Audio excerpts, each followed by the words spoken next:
El gato negro, de Edgar Allan Poe. Relativamente a la más extraña y sin embargo más familiar historia que voy a extender por escrito, no aguardo ni solicito el crédito. Verdaderamente, sería insensato esperarlo en un caso en que mis sentidos arrojan su propio testimonio. Sin embargo, yo no estoy loco, y ciertamente no sueño. Pero mañana muero, y hoy querría aliviar mi alma. Mi designio inmediato es presentar ante el mundo, clara, sucintamente y sin comentarios, una serie de simples acontecimientos domésticos. Por sus consecuencias, estos acontecimientos me han aterrorizado, me han torturado, me han anonadado. Con todo, yo no trataré más que de aclararlos. Para mí, no han presentado quizás más que horror. A muchas personas parecerán menos terribles que estrambóticos. Quizás, más tarde, se encontrará una inteligencia que reducirá mi fantasma a su estado natural. Inteligencia más calmada, más lógica y, sobre todo, menos excitable que la mía.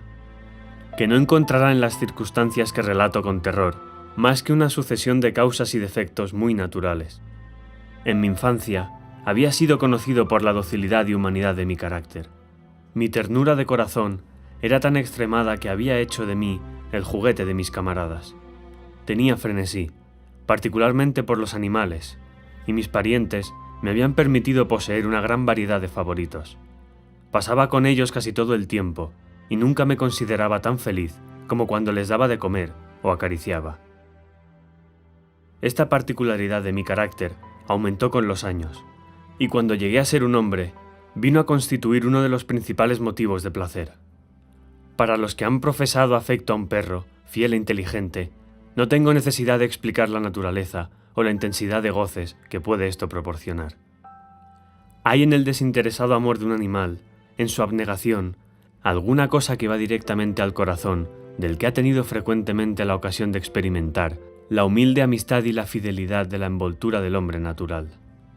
Me casé joven, y fui dichoso con encontrar en mi mujer una disposición simpática a la mía. Observando mi afección por estos favoritos domésticos, no perdí ocasión alguna de proporcionarme los de la especie más agradable. Teníamos pájaros, un pez dorado, un perro bellísimo, conejos, un pequeño mono y un gato. Este último animal era notablemente robusto y hermoso, completamente negro y de una sagacidad maravillosa. Refiriéndose a su inteligencia, mi mujer, que en el fondo no era poco supersticiosa, hacía frecuentes alusiones a la antigua creencia popular, que miraba en todos los gatos negros brujas disfrazadas. No significa esto que ella hablase siempre seriamente sobre este punto, y si yo lo menciono, es sencillamente porque me viene a la memoria en este momento. Plutón, este era el nombre del gato, era mi favorito, mi camarada. Yo le daba de comer y él me seguía por la casa donde quiera que fuese. Esto me tenía tan sin cuidado que llegué a permitirle me acompañara por las calles. Nuestra amistad subsistió así muchos años, durante los cuales el total de mi carácter, por obra del demonio de la intemperancia, me avergüenzo de confesarlo, sufrió una alteración radicalmente mala. Me hice de día en día más taciturno, más irritable, más indiferente a los sentimientos de los otros. Me permití emplear un lenguaje brutal con mi mujer. Con el tiempo, aún la injurié con violencias personales. Mis pobres favoritos naturalmente debieron sentir el cambio de mi carácter. No solamente los abandoné, sino que los maltrataba. En cuanto a Plutón, todavía tenía para él una consideración suficiente que me impedía pegarle, mientras que no me daba escrúpulos de maltratar a los conejos, al mono y aun al perro, cuando por acaso por cariño se encontraban en mi camino. Mi mal me invadía cada vez más, porque el mal es comparable al alcohol, y con el tiempo, Plutón mismo, que mientras tanto envejecía y que naturalmente se iba haciendo un poco desapacible, Plutón mismo empezó a conocer los efectos de mi carácter malvado. Una noche, como yo entrase en casa muy ebrio, saliendo de una de mis habituales tabernas del barrio, imaginé que el gato evitaba mi vista. Lo agarré, mas él, espantado de mi violencia, me hizo en una mano con sus dientes una herida muy leve. Mi alma, original, pareció que abandonaba mi cuerpo, y una rabia superdiabólica, saturada de ginebra, penetró en cada fibra de mi ser. Saqué del bolsillo del chaleco un cortaplumas, lo abrí, agarré al pobre animal por la garganta y deliberadamente le hice saltar un ojo de su órbita. Me avergüenzo, me abraso, me estremezco al escribir esta abominable atrocidad. Cuando mi razón volvió con la mañana, cuando se hubieron disipado los vapores de mi crápula nocturna, experimenté una sensación mitad horror, mitad remordimiento, por el crimen que me había hecho culpable. Pero era todo a lo más un débil y equívoco sentimiento, y el alma no sufrió las heridas. Me sumí en los excesos y bien pronto ahogué en vino todo recuerdo de mi acción. Entretanto, el gato sanó lentamente. La órbita del ojo perdido presentaba, es verdad, un aspecto horroroso, pero en adelante no pareció sufrir. Iba y venía por la casa, según su costumbre, pero como llegara a verme, huía de mi aproximación con horror extremo. Me restaba lo bastante de mi antiguo corazón para sentirme afligido por esta antipatía evidente de parte de un ser que tanto me había amado otras veces. Pero este sentimiento dio bien pronto lugar a la irritación. Y entonces apareció como para mi postrera o irrevocable caída, el espíritu de la perversidad. De este espíritu, la filosofía no da cuenta alguna. Con todo, tan seguro como existe mi alma, yo creo que la perversidad es uno de los primitivos impulsos del corazón humano. Una de las indivisibles primeras facultades o sentimientos que dan la dirección al carácter del hombre. ¿Quién no se ha sorprendido 100 veces cometiendo una acción sucia o vil, por la sola razón que él sabía que no la debía cometer? ¿No tenemos una perpetua inclinación, no obstante la excelencia de nuestro juicio, a violar lo que es ley, simplemente porque comprendemos que es ley? Este espíritu de perversidad, repito, llegó a causar mi ruina completa. Es ese deseo ardiente, insondable del alma de atormentarse a sí misma, de violentar su propia naturaleza, de hacer el mal por amor al mal, que me impulsaba a continuar y últimamente a indisponer el suplicio que había impuesto al inofensivo animal. Una mañana, a sangre fría, le puse un nudo corredizo alrededor del cuello y lo ahorqué de una rama de un árbol. Lo ahorqué con mis ojos arrasados en lágrimas, con el más amargo remordimiento en el corazón. Lo ahorqué porque yo sabía que él me había amado y porque sentía que no me hubiese dado ningún motivo de cólera. Lo ahorqué porque sabía que haciéndolo así cometía un pecado mortal que comprometía mi alma inmortal al punto de colocarla, si tal cosa es posible, fuera de la misericordia infinita del Dios misericordiosísimo y terribilísimo. En la noche que siguió al día en que fue concebida esta cruel acción, fui despertado a los gritos de ¡fuego! Las cortinas de mi lecho estaban convertidas en llamas. Toda la casa estaba ardiendo.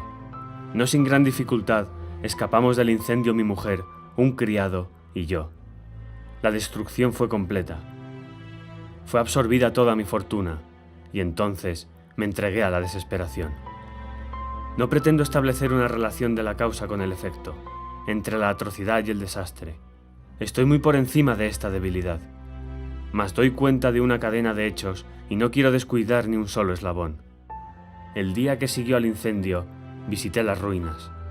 Los muros habían caído a tierra, exceptuando uno solo, y esta sola excepción se encontró ser un tabique interior poco sólido, situado casi en la mitad de la casa y contra el cual se apoyaba la cabecera de mi lecho.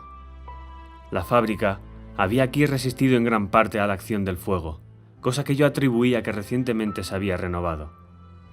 Alrededor de este muro, una multitud estaba apiñada y muchas personas parecían examinar una porción particular con minuciosa y viva atención. Las palabras extraño, singular y otras expresiones semejantes excitaron mi curiosidad. Me aproximé y vi semejante a un bajo relieve, esculpido sobre blanca superficie, la figura de un gato gigantesco. La imagen estaba copiada con una exactitud verdaderamente maravillosa. Había una cuerda alrededor del cuello del animal. Enseguida de ver esta aparición, porque yo no podía menos de considerar esto como una aparición, mi asombro y mi temor fueron extraordinarios. Pero al fin, la reflexión vino en mi ayuda. Recordé que el gato había sido ahorcado en un jardín adyacente a la casa. A los gritos de alarma, el jardín habría sido inmediatamente invadido por la multitud, y el animal debió haber sido descolgado del árbol por alguno y arrojado en mi cuarto a través de una ventana abierta. Esto, sin duda, había sido hecho con el fin de despertarme. La caída de los otros muros había comprimido a la víctima de mi crueldad en el yeso recientemente extendido. La cal de este muro, combinada con las llamas y el amoníaco del cadáver, habrían obrado la imagen tal cual yo la veía. Aunque yo satisfice así a mi razón prontamente, sino tan rápidamente a mi conciencia, relativamente al suceso sorprendente que acabo de contar, obró sobre mi imaginación una impresión profunda. Durante muchos meses no pude desembarazarme de la sombra del gato, y durante este periodo envolvió a mi alma un semisentimiento que parecía ser, pero que no era, el remordimiento mismo. Llegué hasta llorar la pérdida del animal y buscar alrededor mío, en los tugurios miserables, que en tanto frecuentaba habitualmente, otro favorito de la misma especie y de una figura parecida que le supliera. Una noche, sentado medio aturdido en una tasca más que infame, fue repentinamente atraída mi atención hacia un objeto negro que reposaba en lo alto de uno de sus inmensos toneles de ginebra o ron que componían el principal mueblaje de la sala.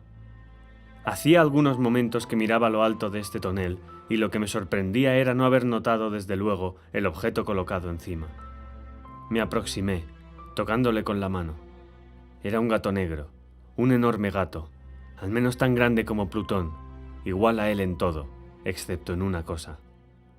Plutón no tenía ni un pelo blanco en todo el cuerpo, al par que éste tenía una salpicadura larga y blanca, mas de una forma indecisa, que le cubría casi toda la región del pecho. Apenas le hube tocado cuando se levantó súbitamente, prorrumpió en ronca y continuada carretilla, se frotó contra mi mano y pareció encantado de mi atención. Era, pues, el verdadero animal que yo buscaba. Enseguida propuse al dueño de la tasca comprarlo, pero éste no se dio por entendido. No le conocía, no le había visto nunca, hasta aquel momento. Continué mis caricias, y cuando me preparaba a volver a mi casa, el animal se mostró dispuesto a acompañarme. Permitíle hacerlo, bajándome de cuando en cuando y acariciándole al ir andando. Cuando llegó a mi casa, se encontró como en la suya, y llegó a ser enseguida gran amigo de mi mujer. Por mi parte, bien pronto sentí nacer la antipatía contra él. Era casualmente lo contrario que yo había esperado, pero no sé ni cómo ni por qué sucedió esto. Su evidente ternura me disgustaba, fatigándome casi. Lentamente estos sentimientos de disgusto y fastidio llegaron hasta la amargura del odio. Evitaba su presencia, y una especie de sensación de vergüenza y el recuerdo de mi primer acto de crueldad me impidieron maltratarle. Durante algunas semanas me abstuve de pegar al gato o golpearle violentamente. Llegué a tomarle un indecible horror y a huir silenciosamente de su odiosa presencia, como de la peste. Lo que aumentó, sin duda, mi odio contra el animal fue el descubrimiento que hice en la mañana después de haberlo traído a casa, que como Plutón, él también había sido privado de uno de sus ojos. Esta circunstancia no contribuyó más que a hacerle aún más querido a mi mujer, que como ya he dicho, poseía en alto grado esta ternura de sentimiento que había sido mi rasgo característico y el manantial frecuente de mis más sencillos y puros placeres. Sin embargo, el cariño del gato para conmigo parecía acrecentarse en razón directa de mi aversión contra él. Seguía mis pasos con una tenacidad que sería difícil hacer comprender al lector. Cada vez que me sentaba, él se acurrucaba bajo mi silla o saltaba sobre mis rodillas cubriéndome de sus caricias horrorosas. Si me levantaba para andar, él se metía entre mis piernas y casi me dejaba caer al suelo, o bien, introduciendo sus largas y agudas garras en mis vestidos, trepaba de esta manera hasta mi pecho. En estos momentos, aunque yo deseaba matarle de un golpe, me detenía, en parte por el recuerdo de mi primer crimen, pero principalmente, debo confesarlo, por un verdadero terror que me causaba el animal. Este terror no era positivamente el terror de un mal físico, y sin embargo, me sería muy difícil definirlo de otra manera. Estoy casi avergonzado de confesarlo. Sí, aún en este lugar de criminales, casi me avergüenzo al confesar que el terror y el horror que me inspiraba el animal se habían aumentado por una de las más grandes quimeras que es posible concebir. Mi mujer había llamado mi atención más de una vez sobre el carácter de la mancha blanca de que he hablado, y que constituía la única diferencia visible entre el nuevo animal y el que yo había matado. El lector recordará sin duda que esta marca, aunque grande, estaba primitivamente indefinida en su forma, pero lentamente, por grados imperceptibles, y que mi razón se esforzó largo tiempo en considerar como imaginarios, había tomado a la larga una rigurosa precisión de contorno. Era, pues, La imagen de un objeto que me hace estremecer al nombrarlo era lo que sobre todo me hacía tener al monstruo horror y repugnancia, y que me habría impulsado a librarme de él si me hubiera atrevido. Era pues, como digo, la imagen de una cosa horrorosa y siniestra, la imagen de la horca. ¡Oh! Lúgubre y terrible máquina, máquina del horror y del crimen, de agonía y de muerte.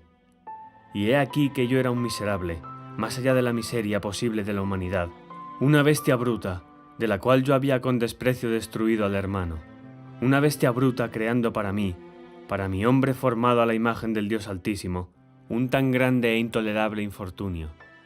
¡Ay! Yo no conocía el descanso del reposo. Ni de día ni de noche, durante el día el animal no me dejaba ni un instante, y en la noche, a cada momento, cuando salía de mis sueños llenos de angustia indefinible, era para sentir el tibio aliento de la alimaña sobre mi rostro, y su inmenso peso, encarnación de una pesadilla que yo era impotente para sacudir, posada eternamente sobre mi corazón. Bajo la presión de tormentos semejantes, lo poco de bueno que restaba en mí sucumbió. Pensamientos malvados vinieron a ser mis íntimos, los más sombríos y malvados de mis pensamientos. La tristeza de mi humor habitual acrecentó hasta odiar todas las cosas y toda la humanidad, y sin embargo, mi mujer no se quejaba nunca. ¡Ay! Era mi sufredolores ordinario, la más paciente víctima de mis repentinas, frecuentes e indomables erupciones de una furia a la cual me abandonaba ciegamente. Un día me acompañó, para un quehacer doméstico, al sótano del viejo edificio donde nuestra pobreza nos obligaba a habitar. El gato me seguía, por los rígidos escalones de la escalera, y habiéndome tirado de cabeza, me exasperó hasta la demencia. Levantando el hacha y olvidando en mi furor el temor pueril que hasta entonces había retenido mi mano, dirigí al animal un golpe que hubiera sido mortal si lo hubiese alcanzado, como deseaba, pero el golpe fue detenido por la mano de mi mujer. Esta intervención me produjo una rabia más que diabólica. Desembaracé mi brazo del obstáculo y le hundí mi hacha en el cráneo. Cayó al instante muerta, sin exhalar un gemido. Terminado este horrible asesinato, me puse inmediata y muy deliberadamente a tratar de esconder el cuerpo. Comprendí que no podía hacerle desaparecer de la casa, ni de día ni de noche, sin correr el peligro de ser observado por los vecinos. Muchos proyectos se cruzaron en mi mente. Pensé un momento en dividir el cadáver en pequeños pedazos y destruirlos por el fuego. Resolví después cavar una fosa en el suelo de la bóveda. Luego, imaginé arrojarlo al pozo del patio. Más tarde, meterlo en un cajón, como mercancía, en las formas usadas, y encargar a un mandadero lo llevase fuera de la casa. Finalmente, me detuve ante un expediente que consideré como el mejor de todos. Determiné emparedarlo en el sótano, como se dice que los monjes de la Edad Media emparedaban a sus víctimas.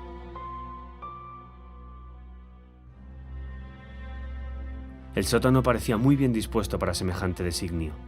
Los muros estaban construidos descuidadamente y hacía poco habían sido cubiertos, en toda su extensión, de una masa de mezcla que la humedad había impedido endurecer. Además, en uno de los muros había un bulto causado por una falsa chimenea, o especie de hogar, que había sido tapado y fabricado en el mismo género que el resto del sótano. No dudé que me sería fácil quitar los ladrillos de este sitio, introducir el cuerpo y emparedarlo del mismo modo, de manera que ningún ojo humano pudiera imaginar nada sospechoso. Y no fui engañado en mi cálculo. Con la ayuda de una palanca, quité facilísimamente los ladrillos y habiendo aplicado cuidadosamente el cuerpo contra el muro interior, lo sostuve en esta postura hasta que restableciese, sin gran trabajo, toda la fábrica en su primitivo estado. Habiéndome procurado una argamasa de cal y arena, con todas las precauciones imaginables, preparé una masa, una blanqueadura que no podía distinguirse de la antigua, y cubrí con ella escrupulosamente el nuevo tabique. El muro no presentaba la más ligera señal de renovación. Quité todos los escombros con el esmero más prolijo y expurgué el suelo, por decirlo así.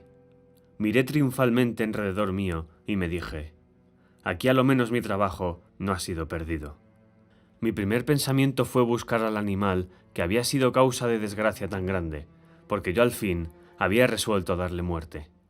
Si hubiera podido encontrarle en aquel momento, su destino estaba cumplido, pero parecía que el artificioso animal se había alarmado por la violencia de mi acción reciente y tenía cuidado de no presentarse en mi actual estado de humor. Es imposible describir o imaginar la profunda, la feliz sensación de consuelo que la ausencia del detestable animal obraba en mi corazón. No se presentó en toda la noche, y así esta fue la primera buena noche, desde su entrada en la casa, en que yo dormí tranquila y profundamente. Sí, dormí como un bienaventurado, con el peso del crimen sobre el alma.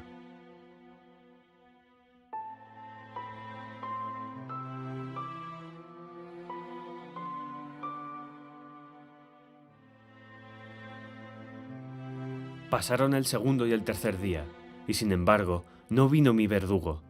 Una vez más, respiré como hombre libre. El monstruo en su terror había abandonado para siempre aquellos lugares. No le volvería a ver. Mi dicha era suprema. La criminalidad de mi tenebrosa acción no me inquietaba mucho. Se había abierto una especie de sumaria, la cual se había dado enseguida por satisfecha. Una indagación se había ordenado también, pero naturalmente nada podía descubrirse. Al cuarto día después del asesinato, una porción de agentes de policía se presentaron inopinadamente en la casa y se procedió de nuevo a una exquisita investigación de lugares. Confiando sin embargo en la impenetrabilidad del escondrijo, no experimenté ninguna turbación. Los oficiales me hicieron acompañarles en la pesquisa. No dejaron de ver ni un rincón, ni un ángulo. Por fin, por tercera o cuarta vez, bajaron al sótano. Mi corazón palpitaba pacíficamente, como el de un hombre que duerme en la inocencia.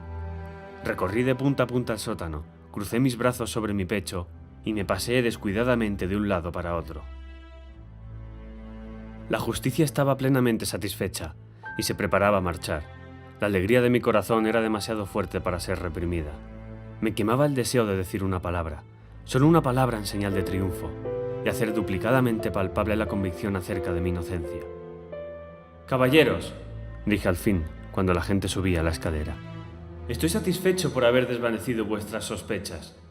Os deseo a todos buena salud y un poco más de cortesanía. Sea dicho de paso, caballeros, ved aquí una casa singularmente bien construida». En mi rabioso deseo de decir alguna cosa con aire deliberado, entendí apenas lo que hablaba. «Yo puedo asegurar que esta es una casa admirablemente construida. Estos muros... ¿Vais a marcharos, caballeros? Estos muros están fabricados sólidamente». Y aquí, por una fanfarronada frenética, golpeé fuertemente con un bastón que tenía en la mano, justamente sobre la pared del tabique, detrás del cual estaba el cadáver de la esposa de mi corazón. ¡Ah! Que al menos Dios me proteja y me libre de las garras del archidemonio.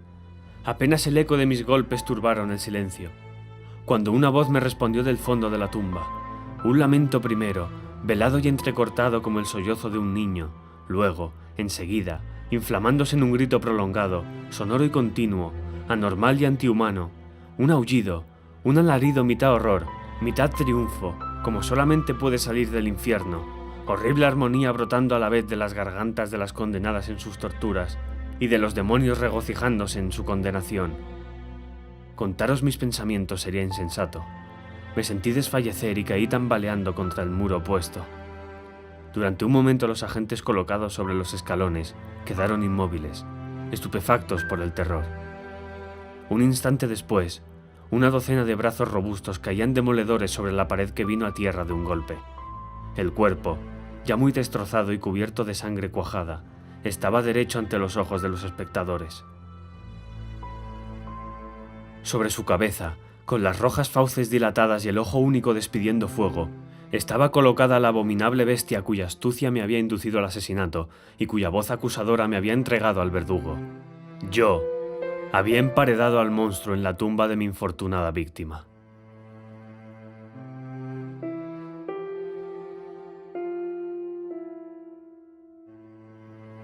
El gato negro, de Edgar Allan Poe, traducido por Manuel Cano y Cueto. Un audiolibro producido por Movox Studio. Locución, Juan Hernández. Grabación y montaje de sonido, Jaime Alacreu. Ayudante de montaje de sonido, Daniel Domínguez. Coordinación, Alejandro González. Y con la colaboración del portal de libros de dominio público, Alejandría.